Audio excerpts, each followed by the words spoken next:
మొత్తానికి last day of this year అనమాట. ఈరోజు డైలీ బ్లాగ్ చేయాలనిపించింది, చేసేద్దాం.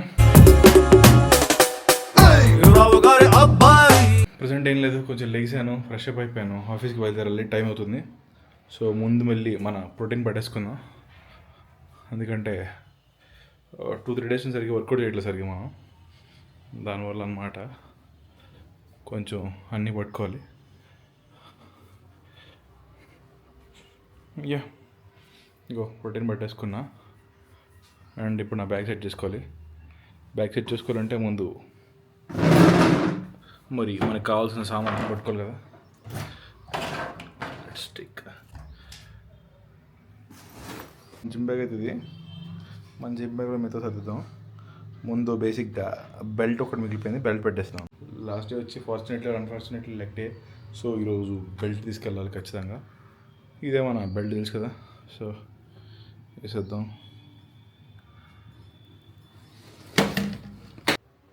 బ్యాగ్ అయితే సెట్. Present shoes పట్టేసుకుందాం. మన దగ్గర ఉన్నాయన్నమాట పొత్తు షూలు. ఈరోజు లెగ్ డే కాబట్టి ఖచ్చితంగా ఈ షూ తీసుకెళ్ళాలి. ఈ షూ తీసుకెళ్తున్నాం అనమాట. ఎట్లుంది మరి, పోయిందిగా, అదిరిపోయిందిగా. ఇది వెయిట్ లిఫ్టింగ్ షూస్ అనమాట. మంచి డిస్కౌంట్లో వచ్చిందని కొనేసాను. ఇది బాగున్నాయి, ఎప్పటి నుంచి పాపనికి వస్తాయి అనమాట. Shoe bag set. ఇంక మనం పోయి ఇది కూడా సెట్ చేస్తే బట్టలు ఆల్రెడీ పెట్టేసాం. సో మన బ్యాగ్ రెడీ అయిపోయినట్టే.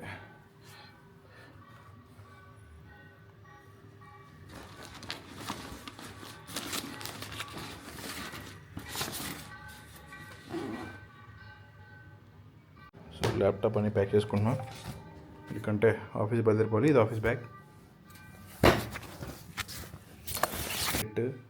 అండ్ జిమ్ బ్యాగ్ కూడా సెట్ చూపించే కదా. ఇప్పుడు ఇంకా బయలుదేరిపోవాలన్నమాట ఆఫీస్కి. Okay guys, see you. Last day of 2025 అనమాట. చూద్దాం, అందుకే ఒక 1 చివరి బ్లాగ్. బాయ్ రా. Okay, see you. సో ఆఫీస్లో అయితే ఇవ్వలేరు ఆల్మోస్ట్. కొంచెం బయటకు వెళ్ళి వచ్చినాం అనమాట. కాసేపట్లో జిమ్ బయలుదేరాలి. కానీ ప్రజెంట్ అయితే ఐఎమ్ జస్ట్ వర్క్ చేస్తూ కూర్చున్నాను అనమాట.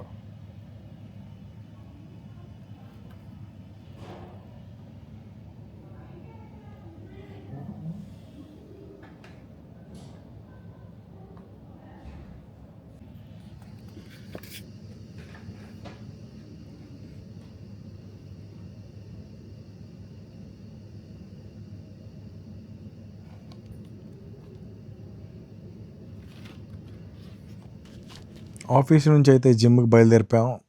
ఈరోజు 31st కాబట్టి last workout for this year కాబట్టి బాగా చేయాలి. ముందుగా లెగ్ వర్కౌట్ కాబట్టి స్ట్రెచింగ్ చేసుకొని తర్వాత అడక్టర్స్ అండ్ అబ్డక్టర్స్తో స్టార్ట్ చేశా. అడక్టర్స్ అండ్ అబ్డక్టర్స్ ఎందుకు చేస్తా తెలుసుగా, కొంచెం లెగ్ స్ట్రెచ్ అయితే మన స్క్వాట్ కూడా మంచిగా అవుతుందని చెప్పి దానికోసం అడక్టర్స్ అండ్ అబ్డక్టర్స్ చేస్తాం. సో తర్వాత సింగిల్ లెగ్ రేజెస్తో కాస్త పంపప్ చేసుకొని I started with squats 6 sets చేస్తాను బేసిక్గా. సో ఇది లాస్ట్ నుంచి రెండో సెట్. 160 అయితే ఈరోజు వేయలేదు, 130తో ఎన్ని వస్తాయని చేశాను. తర్వాత 150తో ఎవరు స్పాట్ ఇవ్వలేదు, బట్ చేసేసాను అనమాట 150తో. లక్కీగా 150తో ఎక్కువ చేయలేదులేండి, 2-1 చేశారు అంతే, అంతమేం చేయలేదన్నమాట. ఎందుకంటే కొంచెం భయం వేసింది స్పాట్ ఎవరు లేకపోయేసరికి. బట్ ఈ ఇయర్ ఎలా అయినా మంచిగా వెయిట్స్తో ఎండ్ చేయాలని చెప్పి చేసామన్నమాట. బేసికలీ లాస్ట్ వీక్ అంతా కొంచెం ఒంట్లో బాగోపోవడం వల్ల కొంచెం ఫీవర్ వచ్చిందనమాట. దానివల్ల లాస్ట్ వీక్ అంతా వర్కౌట్ చేసాయి కానీ అంత సాటిస్ఫాక్షన్ లేదు. వాటి పెయిన్స్ ఇంకా ఉన్నాయి, క్రాంప్స్ కూడా వస్తుండే. సో ఈ వీక్ ఖచ్చితంగా లెగ్ మాత్రం లాస్ట్ టైం చేసినట్టు కాకుండా ఎలా అయినా కొంచెం గట్టిగా చేయాలని చెప్పి ప్రీ వర్కౌట్ ఒక 2 వీక్స్ నుంచి ఆపేస్తుండే. కానీ ఈ వీక్ మళ్ళీ ప్రీ వర్కౌట్ వేసుకొని లెగ్ రేస్ తర్వాత అన్నీ స్టార్ట్ చేసేసి ప్రతి వర్కౌట్ ఫినిష్ చేసుకుంటూ వచ్చాను అనమాట. లెగ్ ప్రెస్ కూడా మన పాత వెయిట్స్ అంటే 310 kgs leg press and resistance ఇంకో 70 ఉంటుంది కదా. సో 380 అనుకోండి, వస్తుంది బాగానే. కాకపోతే ఏమైందంటే ఈరోజు ఇంకో దరిద్రం జరిగింది. కాలు కొంచెం స్లిప్ అయ్యి బెనికిందనమాట. సో కాకపోతే నాకు లాస్ట్ వీక్ కూడా అప్సెట్ అయ్యాను. మళ్ళీ ఈ వీక్ కూడా ఇలాగే అయితే మోటివేషన్ దొబ్బిద్ది. దానివల్ల ఏం చేశానంటే కొంచెం నొప్పి వచ్చినా సరే ప్రీ వర్కౌట్ వేసేసి మేనేజ్ చేసే వర్కౌట్. నెక్స్ట్ వచ్చేసి హ్యామ్స్ట్రింగ్ కర్ల్స్ నాకు నాకు తెలిసి నేను 43 or 50 కన్నా ఎక్కువ కర్ల్ చేయలేకపోతాను, ఎందుకంటే పిక్క తిరిగేస్తుంది. ఐ డోంట్ నో, దీన్ని కొంచెం ఇంప్రూవ్ చేసుకోవాలి నేను. నెక్స్ట్ వచ్చేసి lunges.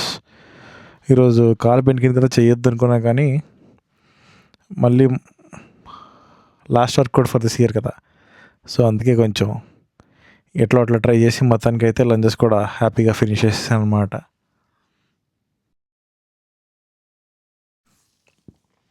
Next RDLs are stiff leg dead lift. కొంచెం స్ట్రెచ్ అవ్వడానికి అన్నట్లు, మన హ్యామ్స్ట్రింగ్స్ మీద కూడా కొంచెం పడడానికి అన్నట్లు ఇవి ఒక 2 సెట్లు చేశాను, ఎందుకంటే అప్పటికి ఫుల్గా ఓపిక అయిపోయింది. జనరల్గా ఇది అయిపోయిన తర్వాత కాఫ్ రైజెస్ చేసి తర్వాత సుమో స్క్వాట్స్ చేస్తా. ఈరోజు సుమో స్క్వాట్స్ చేయలేదు, ఓన్లీ కాఫ్ రైజెస్కి వెళ్ళిపోయా డైరెక్ట్గా. కాఫ్ రైజెస్ మంచిగా ఒక 100 గేస్ వేసుకొని బాగానే చేశాను. ఇట్లా నాకు స్టాండింగ్ కాఫ్ రైజెస్ అంటే ఇష్టం, ఎందుకంటే కింద వరకు వెళ్ళొచ్చు. జెఫ్ నిపాడ్ ఒకడు ఉంటాడు కదా, ఆయన చెప్పిండు పైకి కాఫ్ రైజ్ చేయడమే కాదు కిందకి కూడా వెళ్ళడం, అప్పుడే నీ కాఫ్ గ్రోత్ బాగుంటుందని చెప్పి. సో ఇవన్నీ అయిపోయినాక మళ్ళీ సైక్లింగ్ ఒక 10 minutes చేసేసి మళ్ళీ స్ట్రెచ్చింగ్ చేసుకొని ఈ రోజుకి వర్కౌట్ అయితే ముగించేసాను అనమాట. తర్వాత మా ఫ్రెండ్స్ దగ్గర కలిపి కొంచెం పోజింగ్ చేసినాం అనమాట ఊరికే. అక్కడ నుంచి ఇంటికి వచ్చాం. అండ్ ఈరోజు తెలిసిందే కదా న్యూ ఇయర్ కాబట్టి సెల్ఫ్ సెలబ్రేషన్స్ అనమాట. ఏవో సాంగ్ పెట్టుకొని ఇంట్లో కొంచెం ఇట్లా హడావిడి చేసుకున్నాను అనమాట. Post that play DJ happy new year. Here's Happy New Year by Undertaker on Amazon Music.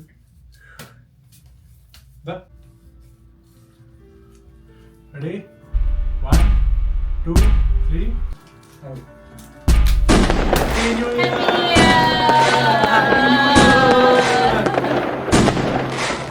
So మొత్తానికి అలా డ్యాన్స్ చేసుకుంటూ మాలో ఎంజాయ్ చేసుకుంటూ కొత్త ఇయర్కి ఆహ్వానిస్తూ ఆ రోజుకి రాత్రి ఫినిష్ చేసాం అనమాట.